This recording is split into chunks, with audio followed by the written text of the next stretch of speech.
I've been working with Henrik for 7-8 years. I started as his editor actually, and I think we really soon learned that we liked the same kind of stuff.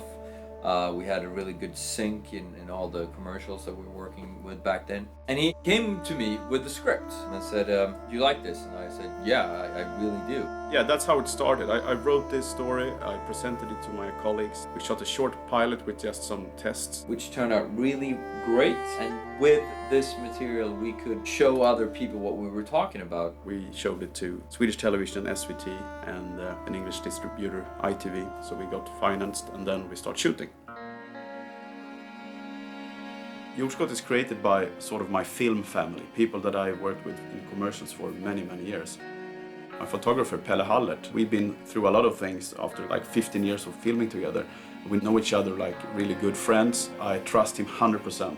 My old-time friend also, Agustin Moreau, who's the production designer, who in every detail, every set, every color of the wall, every shirt, everything is a plan behind them. A lot of discussions together with him, how to get these attention to details to fill the screen. To have a crew and a cast like that, with people you really, really trust, was more important than to have the most experienced people, because I wanted to have people that I connect with. So that's one important ingredient to the success of Jordskott.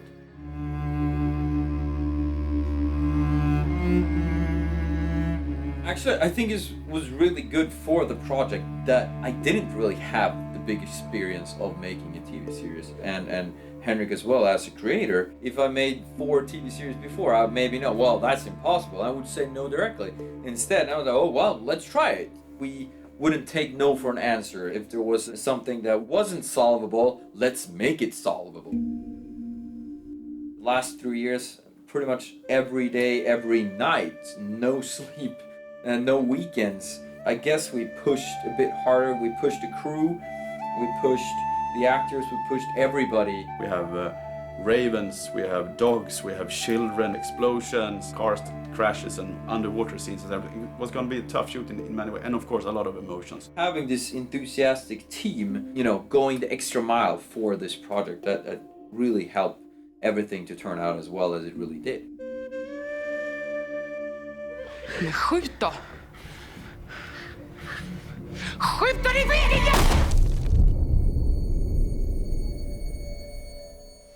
Tack!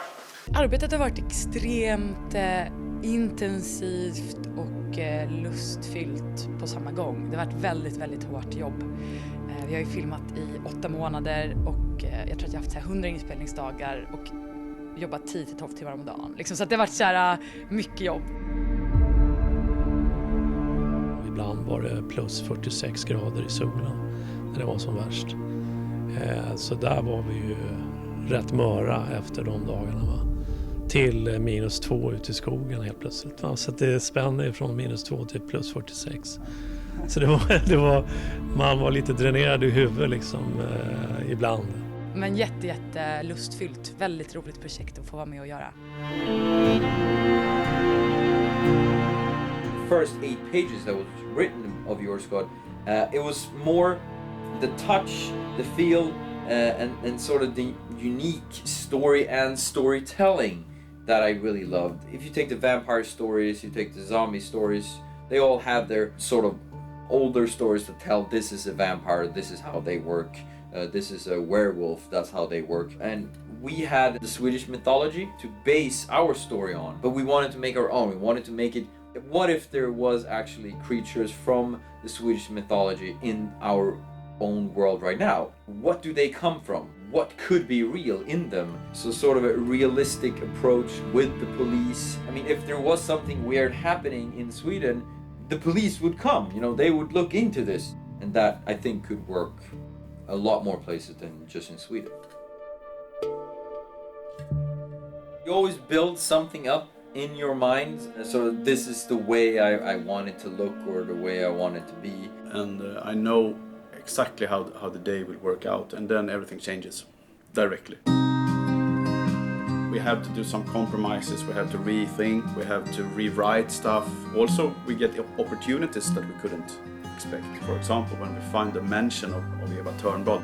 We rewrote a lot of things because the actual location gave us so many cool stuff. We have secret rooms. We have, for example, the classic wall with pictures. Here we had it on a pool table instead, which was quite cool because we could have a top shot. It was stupid and expensive to move it. Let's use it instead.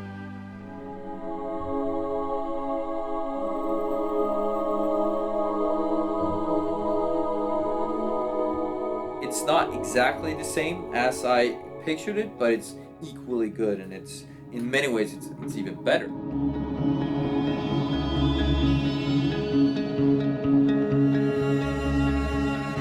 mean, we knew we were making something great. We knew we were making something that a lot of people could like. We didn't know that many people did, though. And that is, I think, because the audience was also, it was time for them to see something else, get their mind blown away in a bit. You know, we sort of gathered so many people watching this together because I think at the end it has something for everybody, and it's that's really cool. We wanted to make something that we liked, and apparently a lot more, you know, agree with us.